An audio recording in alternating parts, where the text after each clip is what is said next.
We are on episode 3 of our volunteer playlist, the final stop in our journey to showing you what Grace Youth is all about.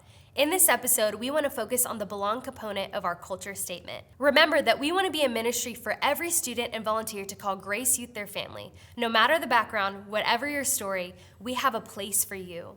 In order to achieve this, we must first grow in our ability to really connect with our students.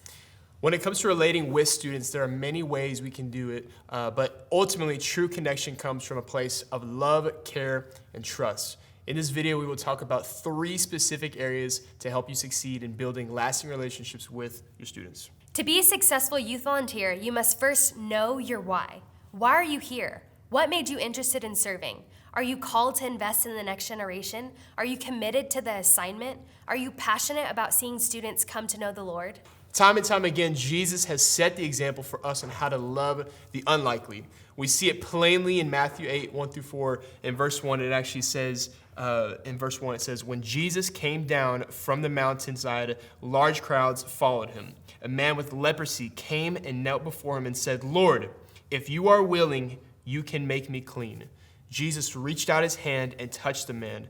"I am willing," he said, "be clean." Immediately, he was cleansed of his leprosy. Then Jesus said to him, "See that you don't tell anyone, but go, show yourself to the priests and offer the gift Moses commanded as a testimony to them." In this passage, we see that Jesus was surrounded by crowds and chaos. He was on a mission, but even then, he stopped to see what was happening around him. He wasn't bothered by an interruption in his plan. He took the time to connect with a man who suffered from leprosy, an infectious skin disease that covered him from head to toe. Historically, this man was probably ignored, avoided, and overlooked by most. Not only did Jesus stop to see him, but he reached out to heal and meet his needs. His response was, "I am willing." Our encouragement is this: even while you're on a mission, we need to be willing to see our students and reach out in the mess, the sickness, the brokenness, whatever it is, and point them back to the one who heals. We achieve this by asking 3 questions. 1, what's your story? 2, what are you passionate about? And 3, tell me about your family. These are just easy questions that we can ask our students to get closer to them. Not only does an intentional conversation with our students show that we love them, but being available to answer their questions helps to build trust. As a volunteer, we need to be ready to navigate some hard conversations and questions. Here are a few ways to arm yourself when those situations arise.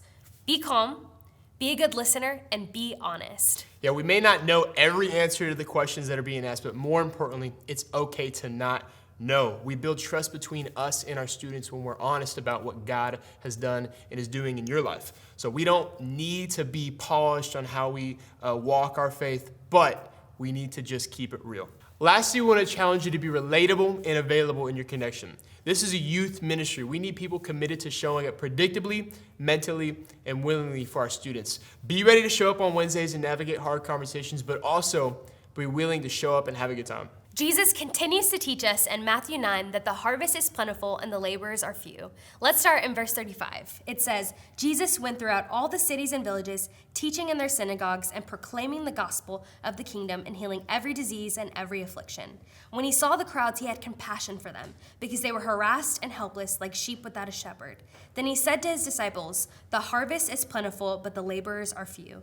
Therefore, pray earnestly to the Lord of the harvest to send out laborers into his harvest.'" There's work to do. There's students to be reached, and God has made a way for you to be a part of the youth family. We love you, and we are excited for you to join the team.